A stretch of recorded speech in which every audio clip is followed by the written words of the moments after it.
सरपंच संतोष देशमुख हत्या प्रकरणामध्ये आता वैभवी देशमुखचा जबाब एबीपी माझाच्या हाती. काही बरे वाईट झाले तर आई आणि विराजची काळजी घे, संतोष देशमुखांनी वैभवीला सल्ला दिल्याचं जबाबामध्ये नमूद. विष्णू साठेचा हत्येआधीचा संतोष देशमुखांना फोन. वैभवी देशमुखच्या जबाबामध्ये नमूद. भाऊ, एवढं काय झालं, लहान गोष्टीसाठी जीवावर का उठता? विष्णू चाटेशी फोनवरील संभाषणामध्ये संतोष देशमुख यांचे उद्गार. फोन चाटेचाच असल्याचं देशमुखांनी मुलीला सांगितल्याचं नमूद.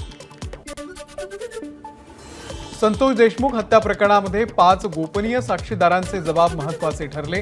कराड, चाटे, घुले या टोळीच्या दहशती संदर्भात गोपनीय जबाबामधून माहिती समोर. साक्षीदारांची नावं सुरक्षेच्या कारणास्तव गोपनीय. सीआयडी कडून पुन्हा बीड सत्र न्यायालयामध्ये अर्ज. संतोष देशमुख हत्या प्रकरणाचा खटला केज कोर्टात नको तर बीड सत्र न्यायालयामध्ये चालवण्याची विनंती. कायदा आणि सुव्यवस्थेचं कारण देत अर्ज. यावरती 10 तारखेला होणार सुनावणी. धनंजय मुंडे यांचा पाय आणखी खोलात. कृषी विभागामधील घोटाळ्याची आमदार सुरेश धस ईडीकडे तक्रार करणार. मुंडे कराड यांनी कृषी विभागामधून परस्पर 200 कोटी उचलल्याचा आरोप. धस ईडीला पत्र लिहून करणार तक्रार. मसाजोगमधून काँग्रेसच्या सद्भावना रॅलीला सुरुवात.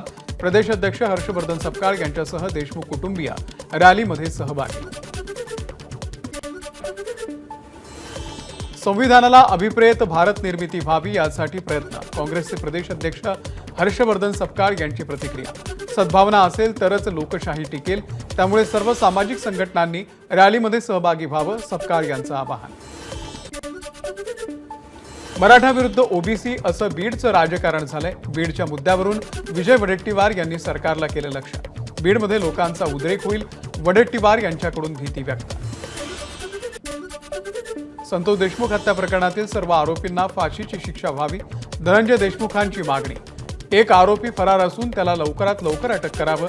फरार आरोपी वापासून समाजाला धोका, धनंजय देशमुख यांचं वक्तव्य. एबीपी माझा, उघडा डोळे बघा नीट.